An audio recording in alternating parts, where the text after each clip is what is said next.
नमस्कार, जय हिंद साथियों, सभी का स्वागत, अभिनंदन।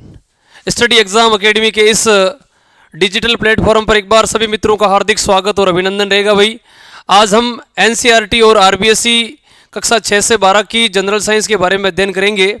आज का जो हमारा जो यूनिट रहेगा उसमें हम कक्षा 10th के जो क्वेश्चन हैं, जो पीछे के जो क्वेश्चन है एनसीईआरटी के मानो चाहे आप आरबीएसई के मानो, जो टॉप इंपॉर्टेंट क्वेश्चन है जो आपके रीट भर्ती के लिए और एलडीसी भर्ती के लिए महत्वपूर्ण रहेंगे। इसके अलावा सामान्य जो एग्जाम है आरआरबी, रेलवे ग्रुप डी के लिए, एनटीपीसी के लिए, इसके अलावा एसएससी के लिए जो महत्वपूर्ण प्रश्न है उस पर चर्चा करेंगे भाई दोस्तों। तो सबसे पहले आपके सामने एक शानदार प्रश्न आया है, नारू रोग का रोगजनक कौन सा है। देखिएगा भाई, प्रश्न बहुत अच्छा है। पहला प्रश्न है, नारू रोग का रोगजनक है। सबसे पहले कह रहा है कि जीवाणु है, कृमि है, विषाणु है या प्रोटोजोआ है। तो सबसे पहले आपको यहाँ पर बिल्कुल राइट आंसर का चयन करना है। तो इसका सही जो जवाब है वो क्या होगा दोस्तों, फटाफट आप कमेंट बॉक्स में कमेंट करें, सही आंसर क्या रहेगा भाई दोस्तों। तो यहाँ पर देखना, आपको बता दूं भाई मैं, नारू रोग है, ये नारू एक कृमि जनित बीमारी है। कैसी बीमारी है भाई? कृमि जनित बीमारी है। ध्यान रखना, ये एक कृमि होती है जो कि मानव शरीर से बाहर अपने अंडे देती है पानी के अंदर। ध्यान रखना, हाँ बहुत इंपॉर्टेंट है भाई, नारू रोग। ठीक है भाई, इसका जो रोगजनक होता है वो होता है भाई ड्रैकनकुलस। क्या होता है भाई? ड्रैकनकुलस मेडिनेंसिस।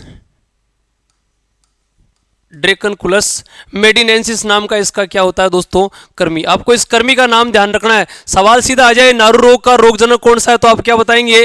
ड्रैकनकुलस मेडिनेंसिस होता है। ये कृमि होता है जो परपोषी जीव के बाहर अंडे देता है। ध्यान रखना, पानी में अंडे देता है, बहुत खतरनाक बीमारी है भाई। ठीक है भाई, तो पहला प्रश्न आपका बिल्कुल क्लियर है। नेक्स्ट पे चलते हैं भाई। प्रश्न संख्या 2 देखिएगा, बहुत गजब का प्रश्न है। स्वस्थ शरीर का सामान्य रक्तचाप कितना होता है? आपको बताना है भाई, ब्लड प्रेशर बताना है भाई।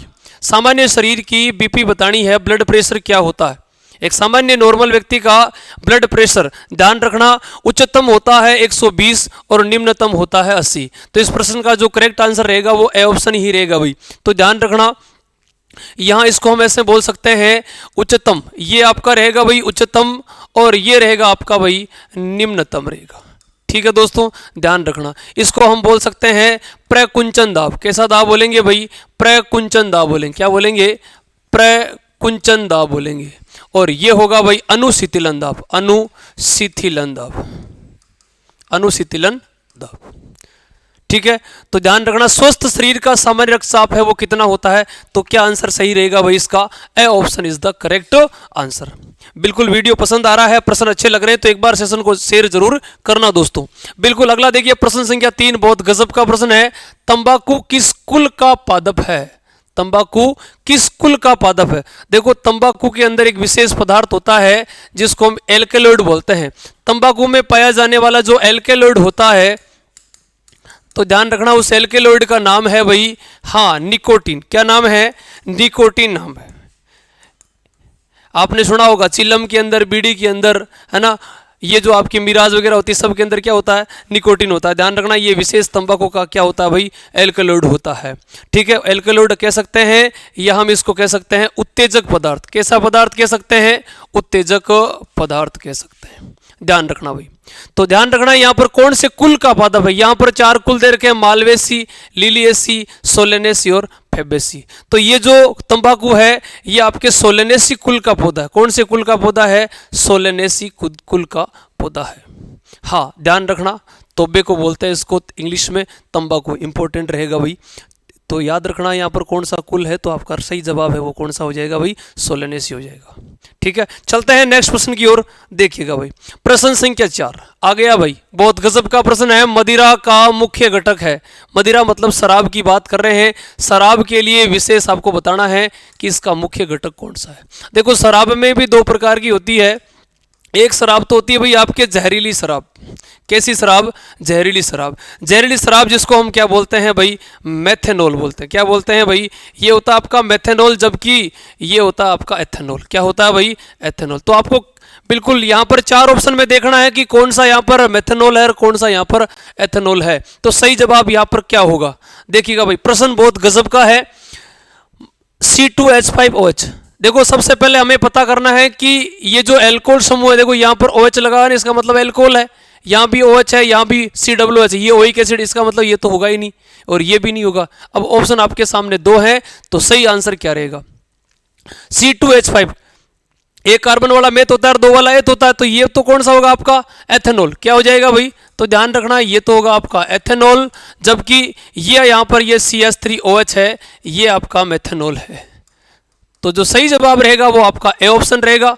मदिरा आपकी क्या है भाई? C2H5OH है। जबकि यहाँ सवाल आ जाए जहरीली शराब कास्ट स्पिरिट बोलते हैं, क्या बोलते हैं इसको? Caste spirit. क्या कहा जाता है दोस्तों? ध्यान रखना है, कास्ट स्पिरिट है, उसका जो फॉर्मूला है वो क्या होता है? ध्यान रखना, कास्ट स्पिरिट भी बोलते हैं इसको, वुड स्पिरिट भी बोलते हैं, है ना। लकड़ी के द्वारा तैयार होने वाली जो शराब होती है उसको हम क्या बोलते हैं? कास्ट स्पिरिट बोलते हैं। ठीक है, बहुत ही शानदार। यहाँ पर इसका रहेगा भाई जवाब, जो मदिरा है इसका तो सही जवाब रहेगा भाई ए, लेकिन यहाँ पर सवाल आ जाए कास्ट स्पिरिट या वुड स्पिरिट, तो आपका सही जवाब क्या रहेगा भाई? मेथेनॉल रहेगा। ठीक है भाई, एथेनॉल और मेथेनॉल में फर्क होता है। यदि टेम्परेचर सही नहीं हो तो भाई आपका मेथेनॉल है। कभी कभार ज़्यादा शराब पीने से मस्तिष्क में एथेनॉल का क्या बन जाता है? मेथेनॉल बनता है, और मेथेनॉल की वजह से व्यक्ति की मृत्यु होती है। आपने ये भी सुना होगा कि कई बार ऐसी शराब आती है जिससे व्यक्ति की मृत्यु हो जाती है, क्योंकि वो वहाँ पर एथेनॉल नहीं होती, क्या होती है? मेथेनॉल होती है। ठीक है, चलते हैं आगे। यहाँ पर ये CH3COOH किसका फॉर्मूला है ये पता करना। एक कार्बन, ये दो कार्बन, दो वाला एथ होता है, ये आपके स्पेशली एथेनोइक है। क्या है दोस्तों? एथेनोइक है। रीट वाले विद्यार्थी विशेष ध्यान दें, ऐसे प्रश्न एग्जाम में पूछ जाते हैं, इजी आता है। स्टैंडर्ड आपका 10th का ही रहेगा भाई। ठीक है, हाँ ये आपका एथेनोइक एसिड है, जबकि यहाँ पर ये जो फॉर्मूला है ये आपका ग्लूकोज का, किसका फॉर्मूला है दोस्तों? ग्लूकोज का फॉर्मूला है। ठीक है भाई, चलते हैं नेक्स्ट प्रश्न की ओर। अगला देखिएगा भाई, प्रश्न संख्या 5वां, बहुत ही शानदार प्रश्न है। आयोडीन की कमी से होने वाला रोग बताना है। आयोडीन जिसका प्रतीक आप सब जानते हैं, क्या होता है भाई? आई होता है। देखो आयोडीन का प्रतीक क्या रहेगा? आई होता है। आयोडीन एक नॉन मेटल है। क्या है भाई? नॉन मेटल, अधातु है। क्या है भाई? अधातु है। कभी कभार यहाँ पर ऐसे भी पूछ लिया जाता है गैर धातु, ये गैर धातु है। क्या है? गैर धातु है। गैर धातु कहो चाहे अधातु कहो, एक ही बात है भाई। और आयोडीन यहाँ स्पेशली एक क्या है भाई? चमकीली धातु। कैसी धातु है? चमकीली। आपने सुना होगा नमक दूर पड़ा हुआ चमकीला दिखाई देता है, कारण क्या होता है उसका? उसके अंदर क्या होता है भाई? आयोडीन होता है ना। आयोडीन के कारण चमकीला दिखाई देता है। अब देखो ये कह रहा है आयोडीन कमी से बॉडी में कौन सी डिजीज होती है, तो याद रखना यहाँ पर देखो रतौंधी है, ये स्पेशली किसकी वजह से? विटामिन ए की कमी से। नाइट ब्लाइंडनेस बोलते हैं जिसको। रिकेट्स स्पेशली होता है विटामिन डी के कारण होता है, जबकि बांझपन है ये आपके स्पेशली विटामिन ई से होता है, और गेंगा है ये आयोडीन की कमी से होता है। तो ध्यान रखना है, गेंगा कहो चाहे आप इसको क्या कह सकते हैं? गलगंड भी बोल सकते हैं। क्या बोल सकते हैं? गलगंड। गोइटर ग्रंथि प्रभावित होती है, थायराइड ग्रंथि स्पेशली प्रभावित होती है। और यहां पर एक बात आपको ध्यान और रखनी है, आयोडीन 131 ये आइसोटोप है भाई, समस्थानिक। आयोडीन 131 समस्थानिक का जो यूज है वो कहां करते हैं? ध्यान रखना, हमारे शरीर की कौन सी ग्रंथि? थायराइड ग्रंथि। कौन सी ग्रंथि दोस्तों? थायराइड ग्रंथि। थायराइड ग्रंथि की जांच या उपचार के अंदर किसका समस्थानिक यूज लिया जाता है? आपको याद रखना है, ये स्पेशली क्या होगा? आयोडीन 131। आयोडीन 131। प्रश्न कैसे लग रहे हैं कमेंट बॉक्स में कमेंट करके जरूर बताइएगा, और सेशन अच्छा लग रहा है तो एक बार हाँ सेशन को लाइक भी करिएगा और सब्सक्राइब भी करिएगा भाई। चलिए भाई आगे नेक्स्ट बात करते हैं। इस प्रश्न का आंसर आपको पता चल गया होगा, डी आंसर सही रहेगा भाई। नेक्स्ट देखिएगा भाई, बहुत अच्छा प्रश्न है। विभिन्न स्तरों पर भोजन, भोज्य पाचित रस और अवशिष्ट की गति को कौन नियंत्रित करता है? हमारे शरीर के अंदर भोजन को और भोजन पाचित रस को और अवशिष्ट पदार्थों को, ये कह रहा है उसकी जो गति है उसको कौन कंट्रोल करता है? आपको सही जवाब देना है। यहाँ पर स्पेशली हाँ सेवरनी पेशियां दे रखा है, म्यूकोसा दे रखा है, श्लेष्मा उपकला दे रखा है, और उपरोक्त ख व ग दोनों। इसमें से सही जो जवाब है वो आपको चूज करना है। बताइए, देख कमेंट करके बताएं भाई इसका सही आंसर क्या रहेगा भाई।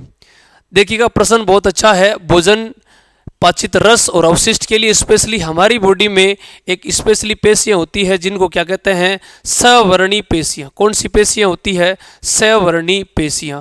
और एक बात बता दूं भाई दोस्तों, यहाँ से एक प्रश्न आता है कि हमारी बॉडी के अंदर जो भोजन की जो गति होती है उस गति को क्या कहते हैं, उस गति का नाम है दोस्तों, हाँ, क्रमाकुंचन गति। कौन सी गति है भाई, क्रमाकुंचन गति। मुख से गले में, गले से सीधा आमाशय में भोजन जाता है और वो गति कौन सी होती है, क्रमाकुंचन गति होती है। अच्छा प्रश्न है, चलते हैं नेक्स्ट प्रश्न की ओर। हाँ, रीट वाले विद्यार्थी ध्यान दे भाई, प्रश्न बहुत अच्छे हैं, लेवल के प्रश्न है। हाँ, आपके एनसीईआरटी बेसिस क्वेश्चन है, कक्षा 10th के, हाँ 10th वाले हैं भाई, ध्यान दे भाई। हाँ, अगला देखिएगा भाई, प्रश्न संख्या हमारा कौन सा है, 7। निम्न में से कौन से दांत मांसाहारी पशुओं में सर्वाधिक विकसित होते हैं। मांसाहारी जो पशु होते हैं उनके अंदर विकसित होने वाले कौन से होते हैं, आपको बताना है। मांसाहारी, ध्यान रखना, मांसाहारी जीवों के अंदर जो दांत होते हैं कौन से दांत ज्यादा विकसित होते हैं आपको बताना है। यहां पर देखो, कृतंक दे रखा है, रदनक दे रखा है, अग्र चवर्णक और चवर्णक, 4 दे रखा है ना। तो ध्यान रखना, देखो दांत 4 प्रकार के होते हैं, आई, सी, पीएम और एम, है ना। इंसाइजर, केनाइन, प्रीमोलर और मोलर। दांत कितने प्रकार के होते हैं, 4 प्रकार के होते हैं, ध्यान रखना दोस्तों। और चारों प्रकार भी आपके लिए बहुत ज्यादा महत्वपूर्ण है। देखो, इसको बोलते हैं कृतंक बोलते हैं, इसको बोलते हैं रदनक बोलते हैं, इसको अग्र चवर्णक कहते हैं और लास्ट वाला आपका चवर्णक है। इंसाइजर, केनाइन, प्रीमोलर और मोलर कितने प्रकार के हैं भाई, 4 प्रकार के। देखो, ये काटने में काम आते हैं, ये चीरने फाड़ने में काम आते हैं, और लास्ट के दोनों हैं ये भोजन को पीसने में। ये पीसने वाले हैं, ये चीरने और फाड़ने वाले हैं, चीरने फाड़ने में, और ये स्पेशली भोजन को काटने में। अब देखो, मांसाहारी जीव होते हैं, आपको पता ही है, चीरते फाड़ते हैं ना, कुत्ते को देखा होगा आपने ना। इसके अलावा जो आपका शेर होता है ना, वो क्या करते हैं, चीर फाड़ डालते हैं। ध्यान रखना, रदनक, कौन से दांत इंपॉर्टेंट होते हैं, रदनक। बी ऑप्शन आपका बिल्कुल करेक्ट रहेगा भाई। नेक्स्ट प्रश्न पे चलते हैं भाई। अगला प्रश्न हमारा रहेगा भाई, हाँ 8वां प्रश्न, एपिग्लोटिस, ये ढक्कन होता है भाई। एपिग्लोटिस का प्रमुख कार्य क्या होता है, एपिग्लोटिस का मेन वर्क क्या है, भोजन को ग्रसनी से भेजना या ग्रसनी में भेजना, भोजन को श्वास नली में प्रवेश से रोकना, अगला कह रहा है भोजन को ग्रहणी तक पहुंचाना, और अगला है लास्ट, उपरोक्त में से कोई नहीं। सही जवाब दे भाई, जल्दी करें। एपिग्लोटिस का मेन कार्य क्या होता है, ये एपिग्लोटिस होता कहाँ है। देखो, एपिग्लोटिस हमारे, ध्यान रखना भाई, हाँ ये आपने देखा होगा, ये हमारा मुख वाला रास्ता होता है, ठीक है भाई, ठीक है। यहां पर देखो, ये मुख का रास्ता है, ये नासा का रास्ता है, और ये हमारा गला है। देखो, जहां नाक का रास्ता और मुख का रास्ता जहां मिलता है, ध्यान रखना, जहां ये रास्ता मिलता है वहीं क्या होता है भाई, अरे वहीं पर क्या होता है, यहां आपका घाटी ढक्कन होता है, ये एपिग्लोटिस ही होता है। इसका मतलब आप वर्क समझ गए हो कि क्या काम होता है। यह है भोजन को कौन से मार्ग में, नासा मार्ग में जाने से रोकता है। ध्यान रखना, भोजन को नासा मार्ग में जाने से रोकने का काम, ये देखो श्वास नली में जाने से, प्रवेश करने से रोकता है। इसका मतलब है काम क्या हो गया भाई, बी ऑप्शन रहेगा भाई, ये भोजन को आगे भेजता है ना। ध्यान रखना, नासा मार्ग में जाने से रोकता है, हो गया भाई करेक्ट आंसर। चलते हैं नेक्स्ट प्रश्न की ओर।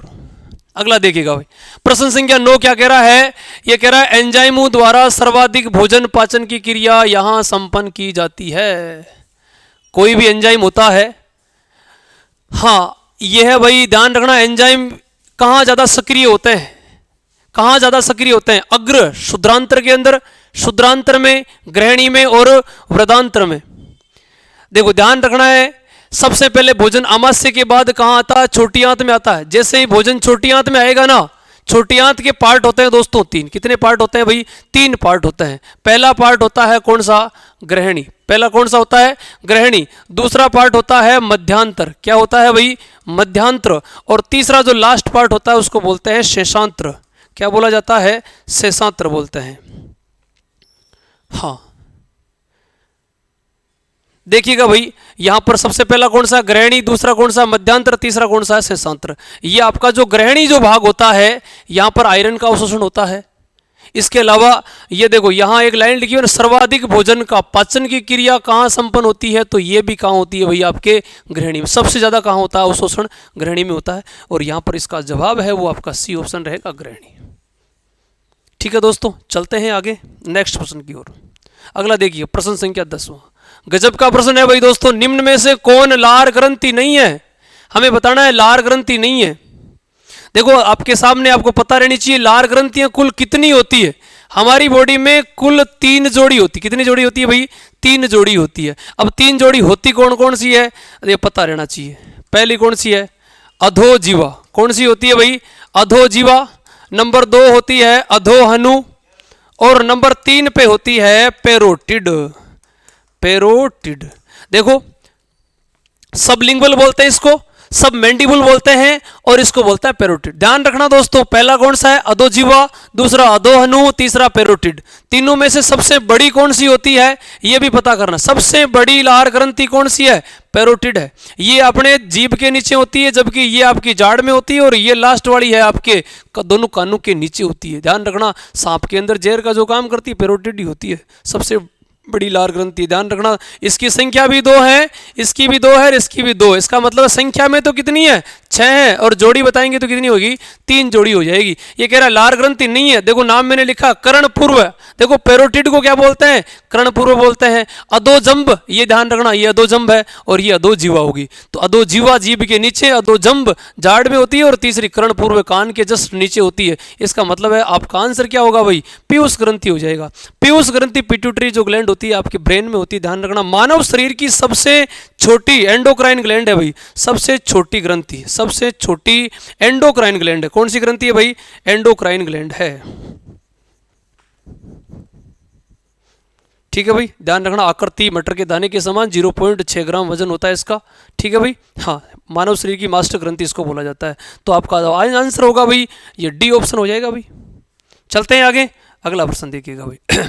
प्रश्न संख्या 11, निम्न में से कौन सा एंजाइम अग्नाशय द्वारा स्रावित नहीं होता। यहां ध्यान रखना भाई, नहीं होता है। अच्छा प्रश्न है, अग्नाशय द्वारा स्रावित नहीं होता, बताइए देखिए फटाफट कमेंट करके। एमिलेज, ट्रिप्सिन, रेनिन और लाइपेज। कौन सा एंजाइम अग्नाशय, पैंक्रियाज द्वारा नहीं निकलता है, पैंक्रियाज द्वारा नहीं निकलता, अग्नाशय ग्रंथि द्वारा स्रावित नहीं होता है। बताएं भाई, जल्दी से कमेंट करके आंसर दे भाई। Amylase enzyme, trypsin enzyme, rennin enzyme और लाइपेज एंजाइम। हाँ जल्दी करें, देखें, शाबाश। देखिएगा भाई, यहां पर 11वां जो प्रश्न है उसका जो सही जवाब रहेगा भाई नहीं है, अग्नाशय द्वारा नहीं होता। वो कौन सा नहीं होता भाई, रेनिन नहीं होता है। कौन सा नहीं होता भाई, रेनिन नहीं होता। ये रेनिन स्पेशली किसके लिए आता है भाई, अरे किसके लिए आता है, दूध के लिए आता है ना। दूध को पचाने के लिए कौन सा एंजाइम काम करता है भाई, रेनिन, है ना। और दूध में एक विशेष प्रोटीन पाई जाती है, वो भी आपको ध्यान रखना है। दूध में जो प्रोटीन होती है वो कौन सी होती है, केसीन, है ना। और दूध में जो शुगर होती है ना, शर्करा, उस शर्करा का नाम ध्यान रखना है। शर्करा का नाम क्या है, लैक्टोज। क्या नाम है भाई, लैक्टोज नाम की शर्करा होती है, प्रोटीन केसीन होती है। और दूध में एंजाइम कौन सा होता है, रेनिन। ये स्पेशली आमाशय द्वारा निकलता है, बाकी सब ध्यान रखना अग्नाशय द्वारा, पैंक्रियाज द्वारा, है ना। अग्नाशय द्वारा नहीं निकलता है, वो कौन सा है भाई, आपका सी ऑप्शन हो जाएगा। चलते हैं अगले प्रश्न की ओर। कैसा लग रहा है आपको सेशन बढ़िया लग रहा है तो एक बार लाइक करिएगा भाई, और कमेंट भी करिएगा और शेयर भी करिएगा भाई। अगला देखो, प्रश्न बहुत गजब का प्रश्न है। निम्न में से कौन सा अंग द्वितीयक श्वसन अंग है। दूसरा श्वसन अंग कौन सा है, जल्दी करें भाई, कमेंट बॉक्स में फटाफट से छापें। द्वितीयक श्वसन अंग कौन सा है। जब पहला पता होगा तो द्वितीय पता हो जाएगा। पहला कौन सा होता है और दूसरा कौन सा होता है। श्वास लेते हैं ना, श्वास लेते हैं तो पहला कौन सा होगा, ध्यान रखना, पहला कौन सा होगा, पहला होगा नाक। तो पहला नाक होगा तो दूसरा कौन सा हो जाएगा भाई, मुख। हमें पता है कि सबसे पहले हम श्वास कहां से लेते हैं, अरे कहां से लेते हैं भाई, नाक से। तो दूसरा कौन सा होगा, जब नाक काम नहीं कर रहे हैं तो श्वास कहां से जाएगी। तो पहला श्वसन अंग कौन सा होता है, नाक, और दूसरा कौन सा होता है, मुख। ये द्वितीयक श्वसन अंग कौन सा है भाई, ए ऑप्शन आपका बिल्कुल क्लियर रहेगा, करेक्ट आंसर रहेगा भाई। ठीक है भाई, चलते हैं आगे।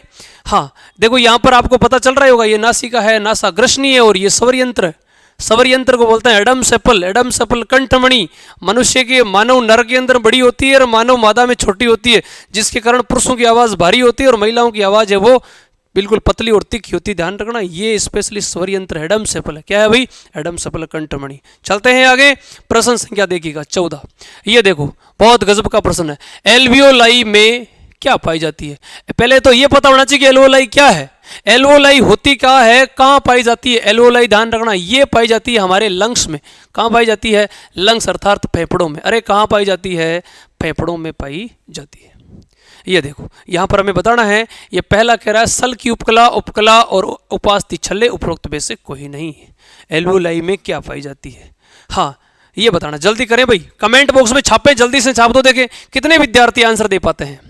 और यहाँ पर जो सही जो आंसर रहेगा वो आपका ए ऑप्शन रहेगा, जो सल की उपकला है वो एल्वियोलाई होती है ना। ठीक है भाई, ए ऑप्शन इसका भी सही रहेगा। चलते हैं नेक्स्ट प्रश्न की ओर। अगला देखो, ये देखो बाएं फेफड़े में पाए जाने वाले खंड की संख्या, कितने खंड होते हैं? एक दायां फेफड़ा होता है, एक बायां होता है। ये कह रहा है यहां पर बाएं फेफड़े में कितने खंड होते हैं? ध्यान रखना, बायां जो फेफड़ा होता है उसमें खंडों की संख्या मात्र कितनी होती है भाई? 2। आपको याद रखना है फेफड़ा क्या है। फेफड़ा क्या? मानव शरीर का श्वसन अंग, मुख्य श्वसन अंग कौन सा है भाई? फेफड़े। कौन है भाई? फेफड़े। याद रखना, यहां पर C option is the correct answer रहेगा। C option is the correct answer भाई। बिल्कुल सभी विद्यार्थी एक बार सेशन को दबाकर शेयर जरूर करेंगे भाई, है ना।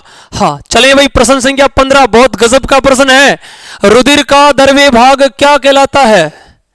अच्छा प्रश्न है भाई, द्रव्य भाग क्या कहलाता है? देखो सबसे पहले हमें पता रहना चाहिए कि ये ब्लड है और ब्लड में 2 मूल पार्ट होते हैं, है ना भाई। एक तो पार्ट होता है कौन सा? तरल पार्ट होता है, और दूसरा पार्ट होता है ठोस पार्ट होता है ना भाई। और तरल पार्ट होता है, द्रव्य पार्ट होता है, उसको कहते हैं प्लाज्मा कहते हैं, और ठोस पार्ट होता है उसको क्या बोलते हैं? कणिका बोलते हैं। ये दो ब्लड अपने आप में कितना परसेंट है? 100%। 100 का 55% तो क्या होता है भाई? प्लाज्मा, और 45% क्या होता है भाई? कणिका। आरबीसी, डब्ल्यूबीसी और प्लेटलेट्स, ध्यान रखना, आरबीसी, डब्ल्यूबीसी और प्लेटलेट्स, है ना। ये तीनों क्या होती है? ठोस पार्ट होता है। जबकि तरल पार्ट है, द्रव्य भाग है, वो क्या होती है? प्लाज्मा होती है। प्लाज्मा में ध्यान रखना सबसे ज्यादा मात्रा में 90 से 92% केवल और केवल वाटर होता है भाई, जल होता है। 7 से 8% प्रोटीन होती है। ठीक है, ध्यान रखना। यहां पर ये कह रहा है द्रव्य भाग कौन सा है, तो क्या बताएंगे भाई? प्लाज्मा। क्या बताएंगे भाई? प्लाज्मा। देखो यहां पर एक नाम आ रहा है सीरम। क्या होती है सीरम? कोई बताएगा सीरम क्या होती है? हाँ ध्यान रखना, एक विशेष प्रोटीन होती है जिसका नाम है फाइब्रिनोजन या फाइब्रिन प्रोटीन। यदि हम प्लाज्मा में से, प्लाज्मा के अंदर से कौन सी प्रोटीन निकाल देते हैं भाई? फाइब्रिन या फाइब्रिनोजन प्रोटीन निकाल देते हैं, तो शेष जो भाग बचता है उस भाग को क्या कहते हैं? सीरम कहते हैं। तो इसका मतलब है सीरम है वो एक प्रकार की क्या है? प्लाज्मा ही है। लेकिन उसमें क्या होता है? फाइब्रिनोजन प्रोटीन नहीं होती है। रक्त का थक्का बनाने वाली प्रोटीन, रक्त का थक्का बनाने वाली प्रोटीन रहित जो प्लाज्मा होती है उसका नाम क्या है? सीरम। अभी आपने कोरोना में सुना होगा सीरम लैब है, वहां सीरम टेस्ट हुई है, ये हुआ है ना। तो ध्यान रखना वो एक प्रकार की प्लाज्मा ही है, लेकिन उसमें क्या नहीं है? ब्लड को थक्का, क्लोटिंग वाली जो प्रोटीन है उसके अंदर नहीं है। ठीक है भाई, चलते हैं अगले प्रश्न की ओर। ये देखो क्वेश्चन संख्या 16। अच्छा प्रश्न है भाई, गजब का प्रश्न है। साधारणतः लाल रुधिर कणिकाओं का विकास कहाँ होता है? कहाँ बनती है? आरबीसी की बात हो रही है, आरबीसी रेड ब्लड सेल्स। हाँ, प्लीहा के अंदर, लाल अस्थि मज्जा, लसिका पर्व और उपरोक्त में से कोई नहीं। देखो एक बात ध्यान रखना, अस्थि मज्जा 2 प्रकार की होती है, एक तो होती है लाल और दूसरी होती है सफेद। जो व्हाइट ब्लड सेल्स होती है वो सफेद अस्थि मज्जा में बनती है, जबकि आरबीसी है वो लाल अस्थि मज्जा के अंदर बनती है, रेड बोन मेरो के अंदर बनती है। आरबीसी का एक दूसरा नाम और होता है जिसको बोलते हैं इरिथ्रोसाइट्स। क्या बोलते हैं भाई? इरिथ्रोसाइट्स। इसके अलावा इसका एक नाम और है, वो क्या है भाई? रक्ताणु। क्या है भाई? रक्ताणु। ध्यान रखना, अच्छा प्रश्न है। प्रश्न का जो जवाब है वो बी ऑप्शन हो जाएगा भाई। चलते हैं नेक्स्ट प्रश्न की ओर, देखिएगा भाई 17 नंबर प्रश्न। निम्न में से कौन सी कोशिका श्वेत रक्त कणिका नहीं है? बहुत बढ़िया प्रश्न है भाई, बहुत ही अच्छा प्रश्न है। कौन सी डब्ल्यूबीसी नहीं है? WBC नहीं है, बताना है भाई, WBC नहीं है। बी लिम्फोसाइट, बिंबाणु, बेसोफिल, मोनोसाइट। अभी ये प्रश्न कब ठीक होगा? ये प्रश्न तभी ठीक होगा जब हमें WBC के बारे में पता होगा। WBC है वो दो प्रकार की होती है, एक होती है ग्रेन्युलोसाइट, एक होती है एग्रेन्युलोसाइट। ध्यान रखना, WBC के दो पार्ट होते हैं, देखिएगा एक बार ध्यान से देखना। एक तो होती है ग्रेन्युलोसाइट्स, कौन सी साइट्स, और दूसरी होती है एग्रेन्युलोसाइट्स। ठीक है भाई, इसके अंदर देखो दो तीन पार्ट अलग अलग होते हैं। एक तो होती है आपके एसिडोफिल, एक होती है बेसोफिल, और तीसरी होती है न्यूट्रोफिल। कौन सी होती है? न्यूट्रोफिल। एग्रेन्युलोसाइट में होती है, ध्यान रखना, एक तो होती है मोनोसाइट्स और दूसरी होती है लिम्फोसाइट्स। जिसको ये पता है तो प्रश्न आराम से हो जाएगा। देखो यहां WBC के दो पार्ट हमने बनाए, एक ग्रेन्युलोसाइट, दूसरी एग्रेन्युलोसाइट। इसमें एक पहली मोनोसाइट, दूसरी लिम्फोसाइट, इसमें एसिडोफिल, बेसोफिल और तीसरी न्यूट्रोफिल। देख लो यहां पर लिम्फोसाइट आ रहा है। देखो लिम्फोसाइट वापस दो प्रकार की होती है, एक बी लिम्फोसाइट होती है और दूसरी टी लिम्फोसाइट होती है। इसका मतलब बी और टी दोनों लिम्फोसाइट WBC है। तो देखो यहां पर ये भी सही है, ये भी सही है और ये भी सही है, लेकिन यहां पर सही कौन सा नहीं है? बिंबाणु। बिंबाणु का मतलब है ये है भाई आपके प्लेटलेट्स है। क्या है भाई? प्लेटलेट्स। इसको बिंबाणु भी बोलते हैं और इसको पट्टिकाणु भी बोलते हैं। RBC, WBC और प्लेटलेट्स, ये आपकी प्लेटलेट्स है। सही जो जवाब होगा भाई आपका, ये आपका ध्यान रखना। हाँ, बिंबाणु है वो आपकी क्या रहेगी भाई? ध्यान रखना, प्लेटलेट्स, पट्टिकाणु रहेगी।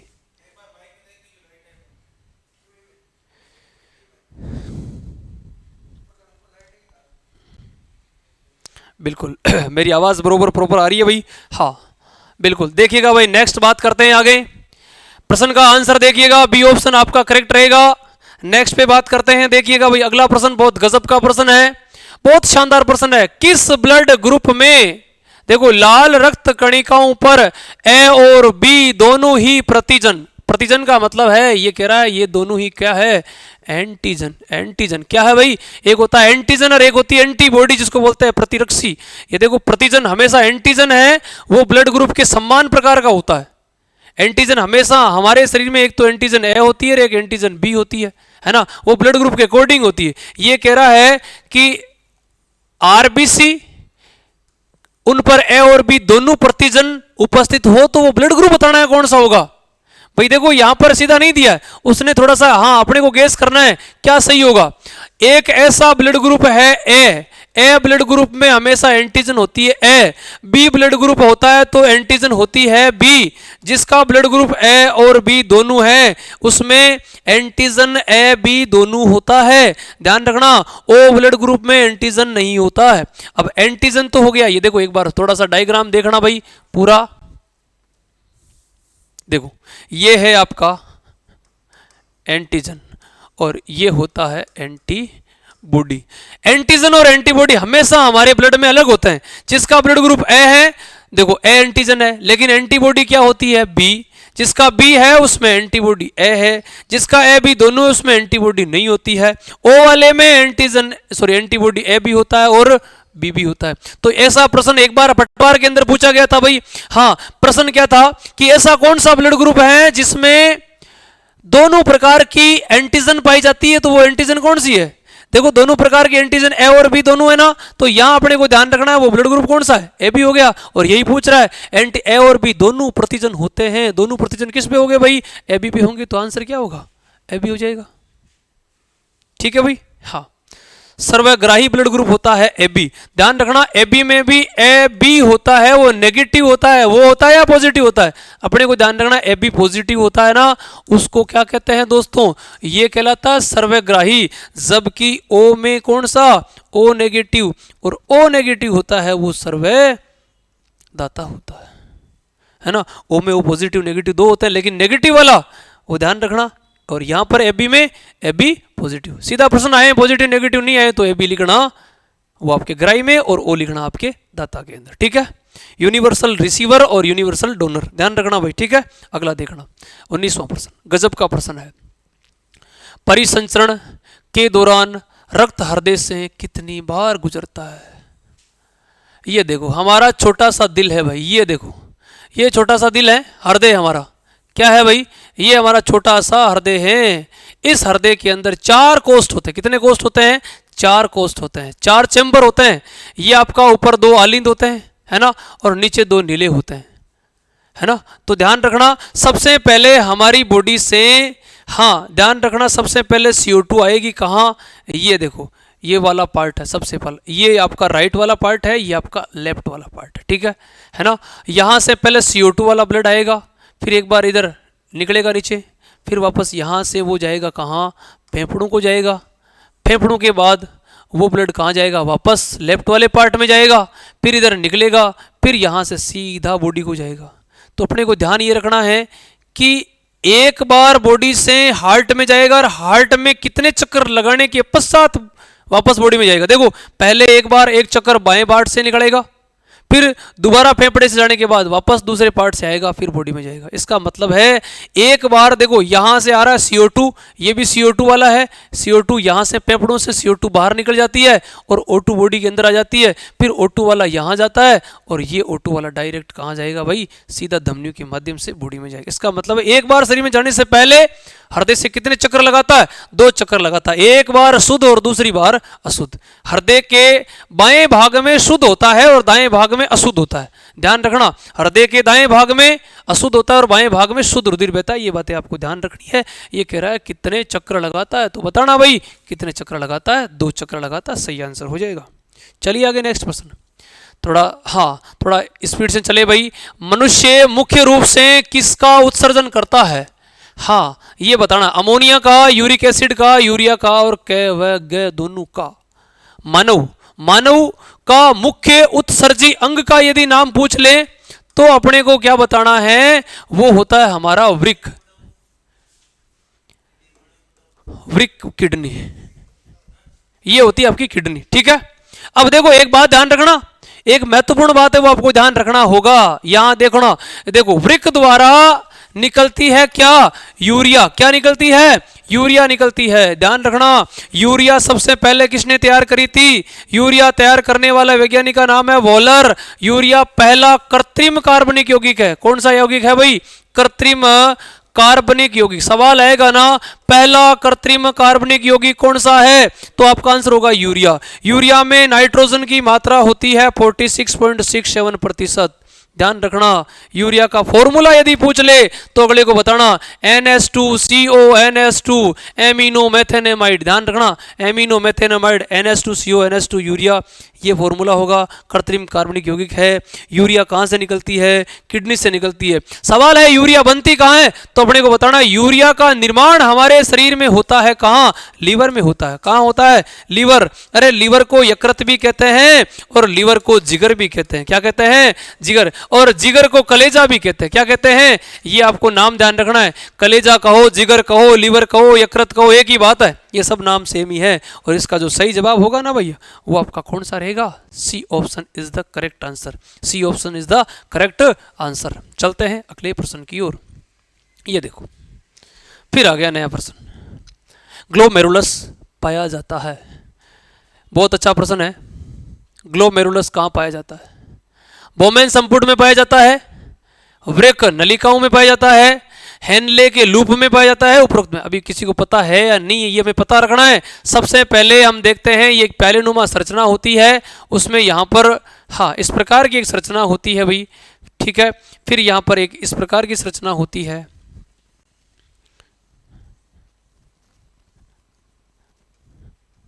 ये देखिएगा, है ना, इस प्रकार की संरचना है। यहाँ पर एक वृक्क धमनी आती है जबकि एक यहाँ वृक्क शिरा आती है ना, एक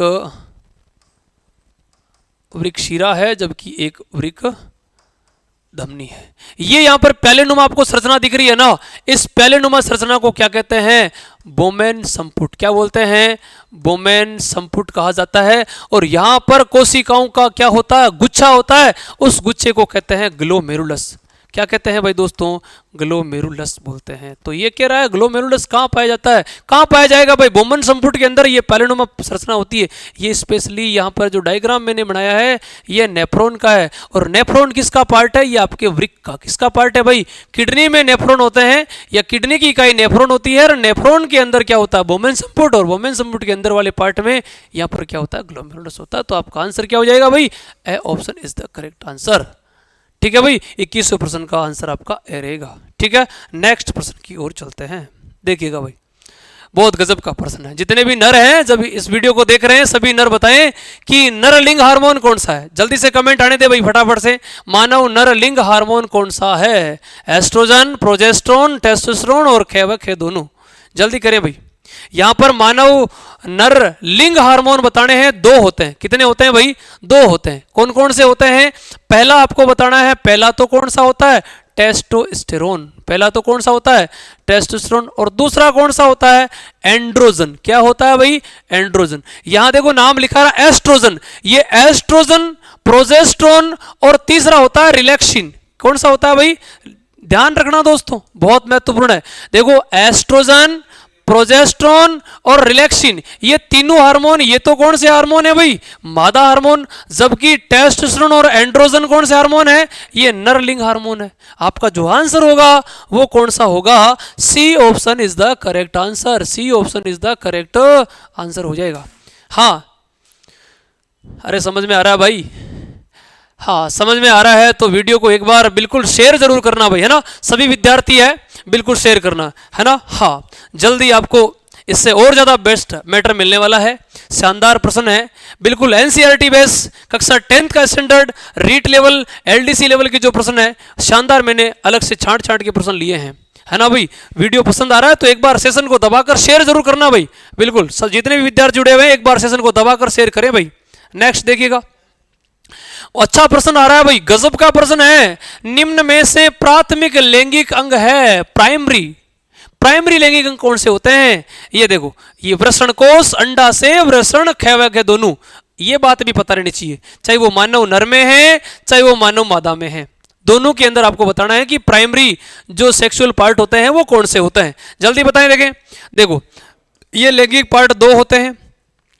जो हार्मोन की बात करूं, एस्ट्रोजन, प्रोजेस्टेरोन, टेस्टोस्टेरोन, जो भी बात करें तो नर के मादा के अलग अलग है, लेकिन हमें पार्ट कौन कौन से, एक तो पार्ट होता है कौन सा, अंडाशय होता है, और दूसरा पार्ट होता है उसका नाम क्या है, वृषण है। ये दोनों बातें ध्यान कर लेना दोस्तों, वो दोनों ही महत्वपूर्ण है। लैंगिक अंग कौन सा है, अंडाशय, वृषण, ये नर का है और ये मादा का है, दोनों ही प्राथमिक है। ये कह रहा है खे व गे दोनों सही है क्या, बिल्कुल करेक्ट है, खे व गे दोनों सही है, ये दोनों सही है। वृषण कोष, वृषण कोष में वृषण रहते हैं, है ना, तो ध्यान रखना ये इसका प्राइमरी पार्ट नहीं है, ये दोनों पार्ट सही है। इसका मतलब ऑप्शन आपका डी रहेगा, खे व गे दोनों सही है। ठीक है दोस्तों, चलते हैं नेक्स्ट की ओर। अगला देखो, ये देखना भाई, ये प्रश्न भी अच्छा प्रश्न है, ये प्रश्न भी बहुत अच्छा प्रश्न है भाई। हाँ, प्रेरक तंत्रिकाएं उद्दीपनों को पहुंचाती है, प्रेरक कोशिकाएं, प्रेरक तंत्रिकाएं, ध्यान रखना, नर्व सेल्स हमारे शरीर में होती है, हमारी बॉडी में होती है, जो सीएनएस सेंट्रल नर्वस सिस्टम से सूचनाओं को अंगों तक पहुंचाती है। इसका है ऑप्शन सही होगा, केंद्रीय तंत्रिका तंत्र से अंगों तक सूचनाओं को पहुंचाने का काम किसका होता है, प्रेरक तंत्रिकाओं, प्रेरक तंत्रिका उद्दीपनों को पहुंचाती है। ठीक है दोस्तों, चलते हैं अगले प्रश्न की ओर। आ रहा है बहुत ही शानदार प्रश्न, ये रहा देखो 25वां प्रश्न, क्वारपोरा क्वाड्रेस जमीना पाया जाता है, क्वारपोरा क्वाड्रेस जमीना पाया जाता है अग्र मस्तिष्क में, पश्च मस्तिष्क में, मध्य मस्तिष्क में, ख व ग दोनों किस में होगा, क्वारपोरा क्वाड्रेस जमीना। ध्यान रखना, मिड जो ब्रेन होता है, कौन सा ब्रेन भाई, मिड ब्रेन की बात कर रहा हूं।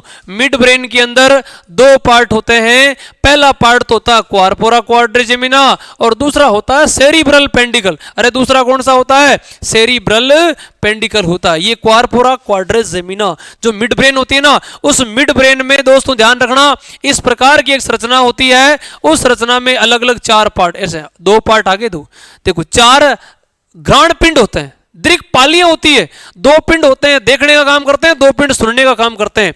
तो आगे वाले दो पिंड है वो किसका काम करते हैं?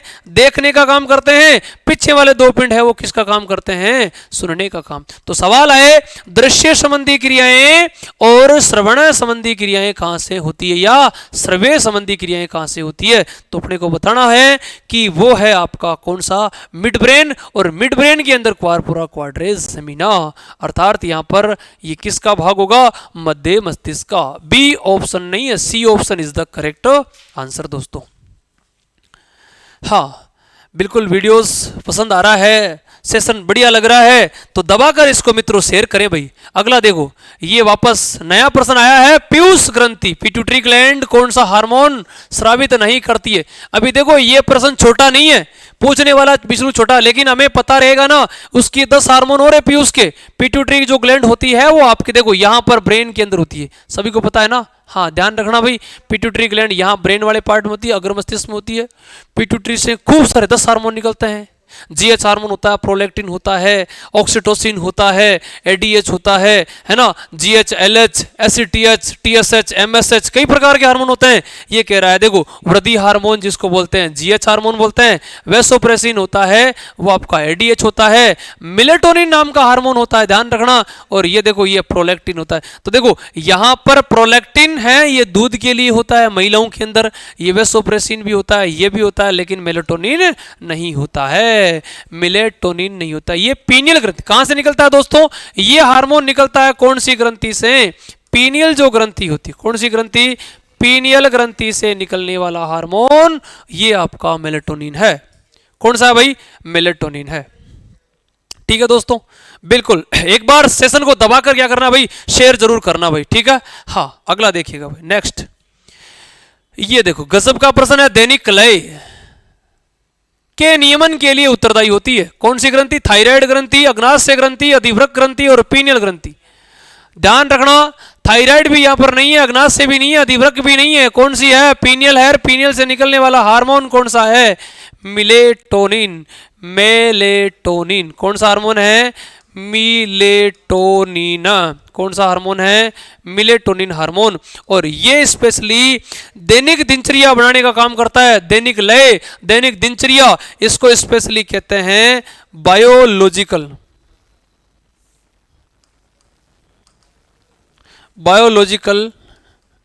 क्लॉक। बायोलॉजिकल क्लॉक, जैविक घड़ी बोलते हैं। कौन सी घड़ी बोलते हैं? जैविक घड़ी का कार्य कौन सा? याद रखना, कौन सा हार्मोन करता है? मेलेटोनिन करता है, जो कहां से निकलता है? पीनियल ग्रंथि से निकलता है। कहां से निकलता है भाई?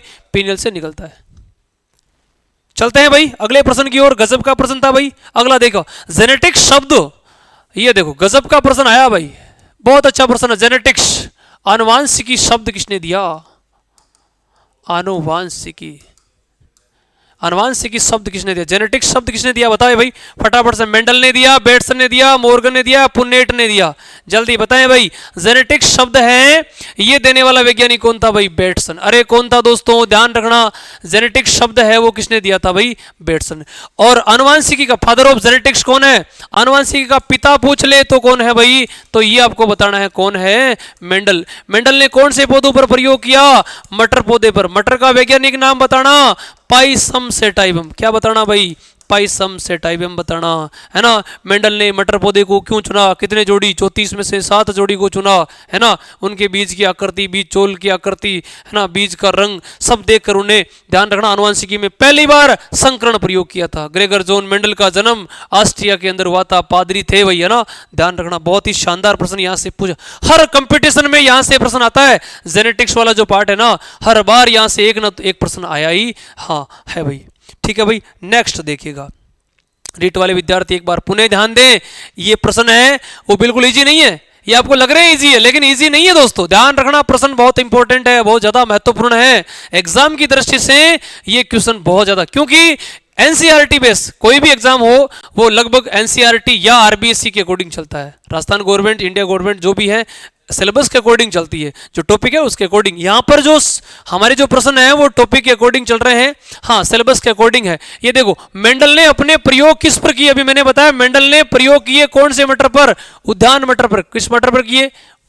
अब देखो पिछली बार एलडीसी भर्ती में एक प्रश्न आया था कि मेंडल ने मटर पौधे के अलावा कौन से पौधे पर संकरण प्रयोग किया। तो देखो उद्यान मटर के अलावा एक पौधा और था जिसका नाम था हेरेसियम। क्या नाम था दोस्तों? हेरेसियम। उस पादप का नाम क्या था दोस्तों? हेरेसियम। कौन सा पादप था? हेरेसियम था। अरे कौन सा था? हेरेसियम। ध्यान रखना रे भैया, हेरेसियम नाम का पौधा था। ठीक है भाई, अगला देखिएगा, ये पांचवा, आनुवांशिकता एवं विभिन्नताओं के अध्ययन की शाखा को क्या कहते हैं? आनुवांशिकता और उनकी विभिन्नताओं का अध्ययन, वो शाखा आनुवांशिकी, जियोलॉजी, वानिकी। अब सबको पता चल गया, ये बहुत इजी प्रश्न है, आनुवांशिकी, जेनेटिक्स। अगला देखो, मटर की फली का हरा रंग कैसा लक्षण था? मटर की फली का हरा जो रंग था वो प्रभावी, अप्रभावी, अपूर्ण प्रभावी, से प्रभावी। ध्यान रखना, मटर की जो फली थी ना, उस फली का जो हरा रंग है वो ध्यान रखना कैसा था भाई? अप्रभावी। क्या था भाई? अप्रभावी। ये प्रभावी लक्षण में था भाई। ठीक है, नेक्स्ट देखिएगा, सामान्यतः किसी जीन के कितने युग्म विकल्पी होते हैं? ये प्रश्न आपको कमेंट बॉक्स में छापना। मैं अभी इसके सामने बिल्कुल मैं कुछ नहीं बता रहा हूं। एक किसी जीन के कितने युग्म विकल्पी होते हैं? 4 होते हैं, 3 होते हैं, 1 होता है या 1 होता है? या 1 की जगह यहां 2 लिख लो। कितना लिख लो भाई? यहां 2। जीन के कितने युग्म विकल्पी होते हैं ये आपको बताना है भाई, कितने होते हैं। मैं नहीं बताऊंगा, आपको कमेंट बॉक्स में देना है। हाँ, आंसर जल्दी करें। अगला देखो, मेंडल ने कितने विपर्यासी लक्षणों के युग्म अपने प्रयोगों से चुने? 34 में से कितने को चुने भैया? 7 जोड़ी। कितने जोड़ी भैया? 7 जोड़ी। कैसे थे भाई? विपर्यासी लक्षण। अरे कैसे लक्षण थे? 7 जोड़ी विपर्यासी लक्षणों को लेकर मेंडल ने संकरण प्रयोग किया। यह भी ध्यान रखना भाई। नेक्स्ट देखिएगा, गजब का प्रश्न आ रहा है, देखो, F1 पीढ़ी का संकरण किसी एक जनक से करवाया जाता है। ध्यान रखना, F1 पीढ़ी का संकरण है वो किसी जनक से करवाया जाए। देखो जनकों में जनक हम ऐसे लेते हैं ना, ये T और T, फिर यहां से एक लक्षण लेते हैं T और यहां से एक लक्षण लेते हैं T। T और T में से क्या होता है? ये TT। ये TT क्या होता है भाई? ये TT कौन सी पीढ़ी होती है? फर्स्ट पीढ़ी होती है। और ये कह रहा है कि फर्स्ट पीढ़ी का संकरण यदि किसी जीन एक जनक से या तो यहां से कराओ या यहां से कराओ। यदि फर्स्ट पीढ़ी, पहली पीढ़ी का संकरण यदि हम किससे करवाएं? जनकों से करवाएं, तो वो संकरण कौन सा संकरण होता है? वो संकरण व्युत्क्रम होता है, टेस्ट संकरण होता है, संकर पूर्वज होता है उपरोक्त में। याद रखना, वो संकरण एक संकरण होता है जिसको बोलते हैं टेस्ट संकरण। कैसा संकरण होता है? टेस्ट संकरण होता है। यदि हम पहली पीढ़ी में प्राप्त लक्षणों का संकरण यदि जनक के साथ करते हैं तो वो टेस्ट संकरण होता है। ठीक है, अगला देखो, ये देखो गजब का प्रश्न है। एक तो हमारे पास T और T है और दूसरा छोटा t और छोटा t। देखते जाइएगा, पहली बार हम संकरण करवाते हैं तो देखो क्या रहेगा। यहां पर एक छोटी सी बात करते हैं, 1 मिनट। ये देखो, ये छोटा t, ये छोटा t, ठीक है, ये बड़ा T और ये छोटा t। देखना, T और T को मिलाते हैं, ये T, ये देखो दोनों छोटे t और लास्ट में दोनों छोटे t। देखो छोटे t कितने हैं? देखो यहां बड़ा टी छोटा टी है। यहां देखो एक यहां पर, इसका मतलब ये तो लंबे का है और ये दोनों बोने का है। इसका मतलब है ये तो लंबा है और ये बोना है। इसका मतलब है अनुपात बराबर आ रहा है। इसका मतलब है अनुपात 1 अनुपात क्या रहेगा? 1 रहेगा। 1 अनुपात क्या रहेगा दोस्तों? 1 रहेगा। 1 अनुपात 1 किस में दे रखा? बी में दे रखा है ना। तो ध्यान रखना, बहुत अच्छा प्रश्न है, लेवल का प्रश्न है दोस्तों, है ना। हर बार एग्जाम में यहां से कोई ना कोई प्रश्न एग्जाम में पूछ लिया जाता है। देखो ये देखो कितना अच्छा प्रश्न है। मेंडल ने अपने प्रयोगों के लिए किस विपर्यासी लक्षण को नहीं चुना? जड़ का रंग, पुष्प का रंग, बीज का रंग, फली का रंग। देखो फली का रंग लिया था, बीज का लिया था, पुष्प का लिया था, लेकिन जड़ का रंग उसने नहीं लिया था। सही आंसर आपका ए ऑप्शन रहेगा भाई। A option is the correct answer. बिल्कुल, अभी प्रश्न कमी है भाई, थोड़े से और बचे हैं। बिल्कुल लाइव बने रहें, सेशन को शेयर करते रहें। बिल्कुल जो मित्र नए आ रहे हैं एक बार लाइक जरूर कर दे भाई सेशन को। एक संकर संकरण की F2 पीढ़ी में कितने प्रकार के जीनोटाइप बनते हैं? जीनोटाइप होता है जीन प्ररूप और फिनोटाइप होता है लक्षण प्ररूप। क्या होता है भाई? लक्षण प्ररूप।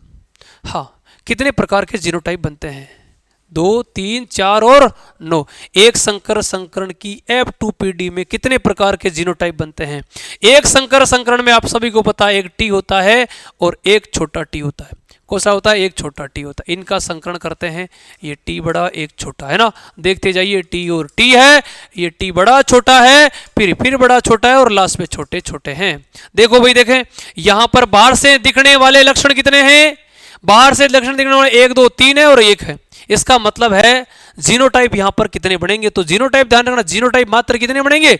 2 ही बनेंगे, एक तो लंबा का बनेगा और एक बोने का बनेगा। किसका बनेगा? एक लंबे का और एक बोने का। देखो यहां ध्यान रखना, यहां देखो, यहां कोई बोलेगा यहां ऐसे कैसे? देखो 1 अनुपात में लंबा, 2 अनुपात में अशुद्ध लंबे और 1 अनुपात में बोना। इसका मतलब है ये आपका क्या है? जीन प्ररूप है, जबकि लक्षण प्ररूप 3 अनुपात 1 है, 3 लंबे 1 बोना है। अब देखो ध्यान रखना, इस प्रश्न का सही जो जवाब होगा 1 2 3। जीन प्ररूप जीनोटाइप कितने बनते हैं? जीनोटाइप 2 नहीं बनेंगे, कितने बनेंगे भाई दोस्तों? 3 बनेंगे। 1 बनेगा लंबा बनेगा, 2 बनेंगे अशुद्ध लंबे बनेंगे और 1 बनेगा बोना बनेगा। इसका मतलब 1 2 3 हो गए भैया 3। तो तीनों ध्यान रखना, तीनों महत्वपूर्ण है। प्रश्न इस प्रकार का पूछता है, बहुत अच्छा प्रश्न है, डबल स्टार बना लेना भाई दोस्तों प्रश्न पे, गजब का प्रश्न है। ठीक है, हाँ। प्रतिरक्षा में प्रयुक्त होने वाली कोशिकाएं नहीं पाई जाती है। अस्थि मज्जा में, लीवर में, आमाशय में, लसिका पर्व में। ये ध्यान करना भाई, अच्छा प्रश्न है, गजब का प्रश्न है। खाली स्थान में क्या आएगा? पहले तीसरी चौथी पांचवी पढ़ते थे जब एक प्रश्न आता था रिक्त स्थान की पूर्ति करिएगा, एक बार फिर वापस आ गया, लेकिन रिक्त स्थान की पूर्ति भर दो फटाफट देगा। खाली स्थान कौन कौन विद्यार्थी भर सकता है यहां पर? भरना कहाँ भरना है भाई दोस्तों? आमाशय भरना। क्या भरना है?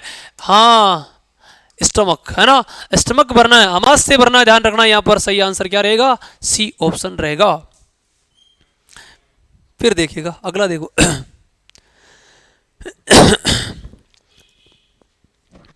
प्लाविका कोशिका निम्न में से किस कोशिकाओं का रूपांतरित स्वरूप है? ये अच्छा प्रश्न है, बहुत अच्छा प्रश्न है। पी लसिका, टी लसिका, न्यूट्रोफिल, कैवक है दोनों। फटाफट सभी विद्यार्थी एक बार फटाफट इस प्रश्न का आंसर दें, मैं देखता हूं कितने विद्यार्थी देते हैं।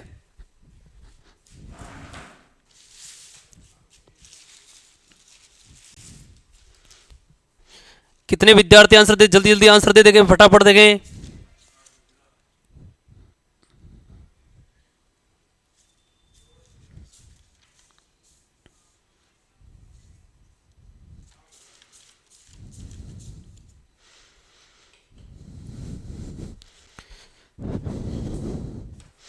हाँ देखते हैं भाई कौन कौन विद्यार्थी आंसर देता है यहां पर।